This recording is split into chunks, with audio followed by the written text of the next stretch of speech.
विद्यार्थी मित्रांनो, मी सायनाथ गंदिवडे एसजे अकॅडमीमध्ये तुमचं स्वागत करतो।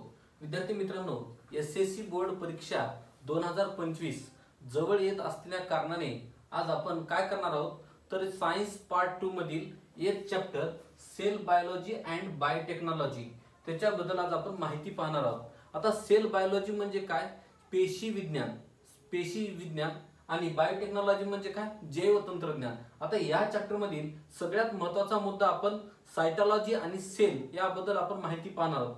तर विद्यार्थी मित्रांनो लक्षात घ्या, आपलं मानवाचं जे शरीर आहे किंवा सर्व जे शरीर आहेत त्या सर्वांच्या शरीरामध्ये सगळ्यात महत्त्वाचं कोण आहे तर पेशी आहे। आता एक लक्षात द्या, आता सेल, आता what is mean by cell असा जर प्रश्न विचारला तर आपल्याला सेलची व्याख्या सांगायला यायला पाहिजे, डेफिनेशन। आता लक्ष द्या, इकडे cell is the structural and functional unit of living organisms. म्हणजे लक्षात घ्या, सेल म्हणजे काय, पेशी। पेशी एक कसे रचनात्मक आणि कार्यात्मक एकक आहेत, युनिट आहेत कोणाचे, लिव्हिंग ऑर्गॅनिझम्सचे, म्हणजे सजीवाचे रचनात्मक आणि कार्यात्मक एकक आहेत। त्यानंतर लक्षात घ्या, आता cell was discovered by first Robert Hooke. म्हणजे पेशीचा जो शोध लावला तो कोण लावला, रॉबर्ट हुक या शास्त्रज्ञाने लावला। तर कधी लावला, 1665 म्हणजे 1665 मध्ये। त्याच्यानंतर लक्षात घ्या, आता सेल हे जे शब्द आहे, cell word come from the Latin word. म्हणजे सेल नावाचा जो शब्द आहे तो कुठून आलेला आहे, लॅटिन भाषेतून आलेला आहे। आणि लॅटिन भाषेमध्ये सेल म्हणजे काय, स्मॉल रूम म्हणजे छोटीशी लहान अशी खोली। त्याच्यानंतर लक्षात घ्या, आता सेलचे एकूण किती प्रकार आहेत, there are the two main types of the cell. Number 1 eukaryotic cell आणि दुसरा आहे प्रोकॅरियोटिक सेल। आता त्याच्यानंतर अजून एक आपल्याला अशी रचना बघायची आहे की आपल्या शरीरामध्ये सेल हे किती महत्त्वाचे आहेत। पहिल्या वाक्यामध्ये आपण शिकलो होतो सेल कसे आहेत, स्ट्रक्चरल आहेत आणि सेल कसे आहेत, फंक्शनल युनिट आहेत। तर आता आपल्याला बघायचं आहे, आता मला सांगा, आपण जेव्हा सुरुवातीला आपण शिकतो काय, अल्फाबेट शिकतो।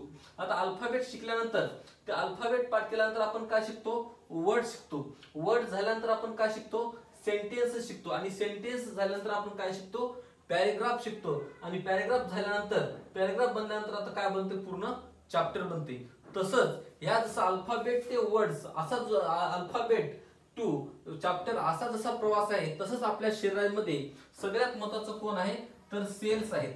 आता अनेक सेल्स एकत्र येऊन काय तयार होतात, टिश्यू तयार होतात। आणि अनेक टिश्यू एकत्र येऊन काय तयार होतात, ऑर्गन तयार होतात म्हणजे अवयव। आता लक्षात घ्या, सेल म्हणजे पेशी, पेशीपासून काय तयार झाले, टिश्यू तयार झाले। अनेक टिश्यू एकत्र येऊन काय तयार झाले, ऑर्गन तयार झाले। आणि अनेक ऑर्गन येऊन एकत्र काय तयार झाले, ऑर्गन सिस्टीम म्हणजे पेशी, ऑर्गन सिस्टीम म्हणजे अवयव संस्था तयार झाले। त्याच्यानंतर सगळ्यात महत्त्वाचं कोण तयार झालं, आपलं शरीर म्हणजे बॉडी तयार झाली।